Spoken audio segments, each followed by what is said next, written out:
নমস্কার বন্ধুরা, আরও একটা নতুন রেসিপির ভিডিওতে আপনাদের সবাইকে স্বাগত। বাজারে এখন প্রচুর পটল, বছরের বেশিরভাগ সময় জুড়ে আমরা অনেকটা সময় পটল পাই।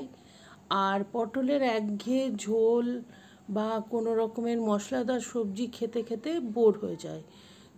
যারা এরকমভাবে পটল আর খেতে চাইছেন না, পছন্দ করছেন না, তাদের জন্য এই রেসিপিটা খুব কম সময়ে কম উপকরণে বানানো হয়ে যাবে আর খেতে কিন্তু অসাধারণ হয়। তো আসুন দেখে নিই রেসিপিটা। পটল এইভাবে আমি অল্প অল্প করে খোসা ছাড়িয়ে নিয়েছি।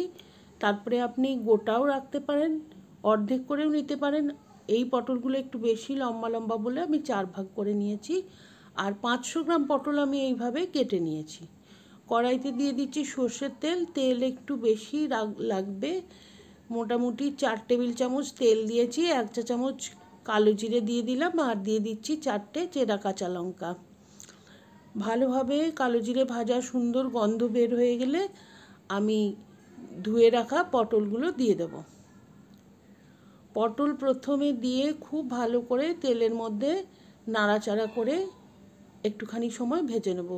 মিনিট 2 মতো ভাজা হয়ে গেলে তারপরে আমি এর মধ্যে দিয়ে দেব হলুদ গুঁড়ো, আন্দাজ মতো লবণ,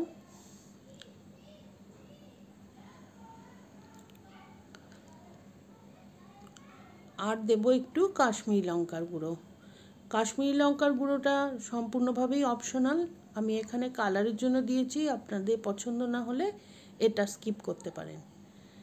খুব ভালো করে নাড়াচাড়া করে একটুখানি সময় ভেজে নেওয়ার পরে আমি ঢাকনা দিয়ে মিডিয়াম টু লো হিটে 5 মিনিট রেখে দেবো, যাতে করে পটলটা বেশ খানিকটা নরম হয়ে যায়।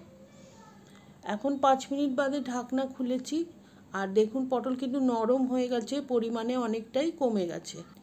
এখন দিয়ে দিচ্ছি 3 টেবিল চামচ কাসুন্দি। যতটা পটল রান্না করছেন তার উপরে নির্ভর করে কাসুন্দির পরিমাণটা কম বেশি হতে পারে। ভালো করে নাড়াচাড়া করে মিশিয়ে নেব। তারপরে দিয়ে দেব ওই কাসুন্দির বাটি ধোয়া একটুখানি জল। এই রান্নাটা কিন্তু খুব বেশি ঝোল ঝোল হবে না, একটুখানি মাখা মাখাই হবে। তো অল্প খানিকটা জল দিয়ে এখন আমি এটাকে আবারও খানিকটা সময় ফুটিয়ে নেব। 2-3 মিনিট ফুটিয়ে নিলেই হবে, তাতে করে মশলা আর পটল খুব ভালোভাবে মিলেমিশে যাবে। দিয়ে দিলাম 2টো চেরা কাঁচা লঙ্কা আর একটুখানি চিনি। যেহেতু নিরামিষ রান্না একটু মিষ্টি মিষ্টি ভালো লাগবে। ঢাকনা দিয়ে 2 মিনিট রান্না করে নিয়েছি। আর এখন রান্নাটা প্রায় রেডি। একটুখানি ঝোল আছে, এই ঝোলটাকে একটুখানি শুকিয়ে নেব। আর তারপরে গ্যাসটা অফ করে দিয়ে 5 মিনিট স্ট্যান্ডিং টাইম দেওয়ার পরে সার্ভ করে দেবো ভাতের সাথে। এটা রুটি, লুচি বা পরোটা বা ভাত সবের সাথেই খুব ভালো লাগে। অবশ্যই বাড়িতে একবার ট্রাই করে দেখবেন। রান্নাটা বানাতে 10 থেকে 12 মিনিটের বেশি সময় লাগে না, তো সময়টাও অনেকটা সাশ্রয় হয়। আপনারা অবশ্যই বাড়িতে ট্রাই করে দেখবেন। কমেন্ট করে জানাবেন কেমন লাগলো। রেসিপি ছবি শেয়ার করতে পারেন আমার ফেসবুক পেজে। আর রেসিপিটা ভালো লাগলে please like, share and subscribe my channel.